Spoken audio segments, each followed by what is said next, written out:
Intégral Placement, Cédric Decoeur, Guillaume Sommerer sur BFM Business. Et à 11h37, on retrouve Roland Laskin qui vient de nous rejoindre. Bonjour Roland. Bonjour Cédric, bonjour Guillaume. Bonjour. Rédacteur en chef de la lettre des placements. On a l'impression, peut-être avec l'exception du jour, mais que le marché est très boule et que désormais il va falloir grimper.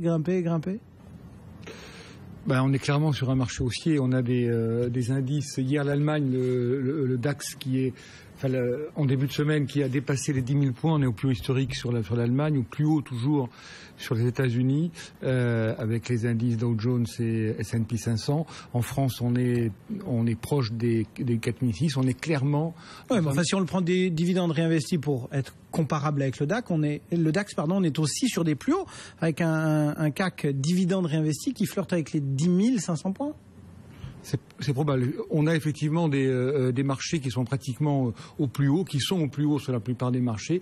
Et ce qui est intéressant de remarquer, c'est le bull de ce bull market. Finalement, il est assez calme. Je ne sais pas si vous avez remarqué, mais on a des séances qui paraissent un peu mornes, un peu moroses. On progresse depuis plusieurs semaines tous les jours de 0,15, 0,20%.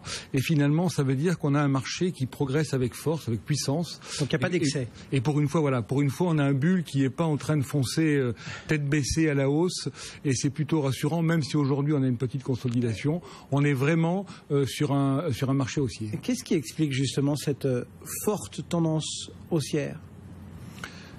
Quelles sont les raisons ? Je crois que le principal élément, c'est qu'il y a beaucoup de liquidités sur le marché et on a des taux d'intérêt qui sont au plus bas historique en Europe. Aux États-Unis, ils sont un petit peu plus tendus pour des raisons particulières, mais finalement, le placement sans risque, les emprunts d'État, ça rapporte plus rien, ça rapporte plus grand-chose, et donc on cherche des placements qui rapportent, qui ont des perspectives de croissance, et on se tourne sur les actions.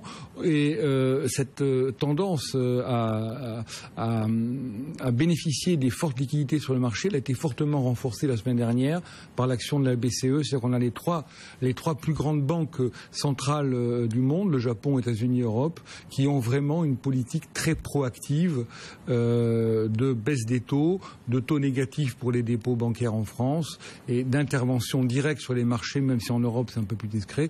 Donc c'est vraiment lié à l'intervention des trois plus grandes banques centrales et à des taux d'intérêt qui sont vraiment très très faible et qui incite à aller vers un petit peu plus de risques, rechercher du rendement, rechercher de la plus-value. Mais les marchés ont monté justement après les annonces de la BCE parce qu'ils croient dans le succès économique de la stratégie de la BCE, ou juste parce qu'il y aura des liquidités supplémentaires pour le marché, rien que pour le marché? Alors, sur le succès économique, c'est pas gagné parce que le principal but, effectivement, c'était de faire baisser l'euro. Et l'euro est toujours aussi fort. Il est fort pour des raisons là aussi purement techniques. On a un bilan de la Fed qui a été multiplié par 5, qui a quintuplé de 2008 à aujourd'hui. On a dépassé les 4 000 milliards de dollars.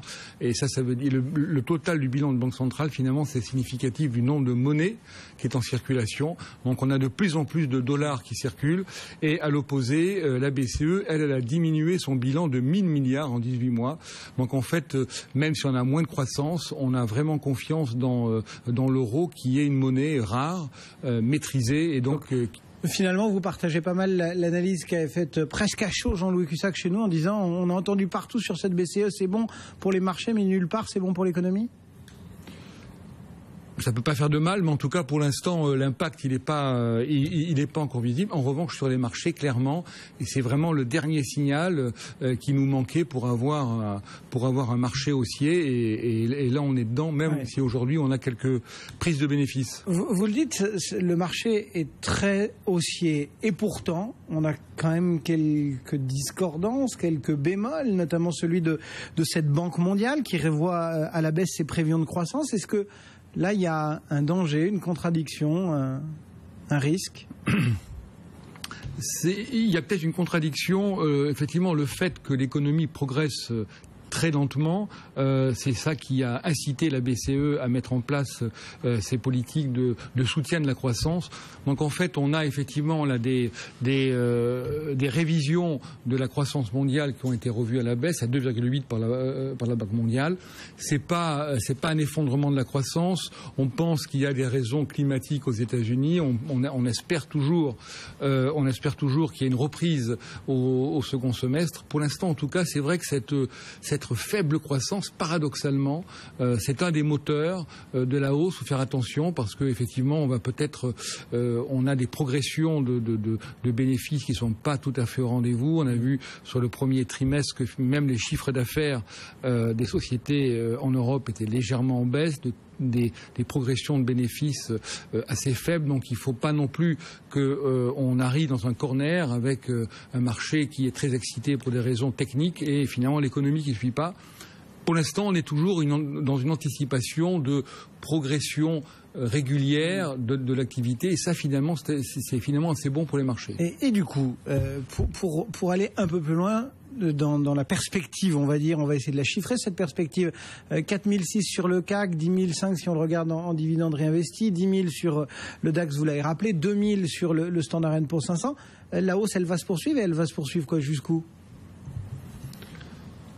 Je pense qu'elle va se poursuivre jusqu'à. Il ne faudrait pas qu'il y ait un blocage sur les bénéfices. Si on attend une progression de 9-10% des bénéfices, on peut espérer progresser encore de 10%. Si on a un blocage, comme on peut le craindre sur les bénéfices, on a beaucoup de révisions en baisse. Je pense que ce sera là qu'on aura le curseur.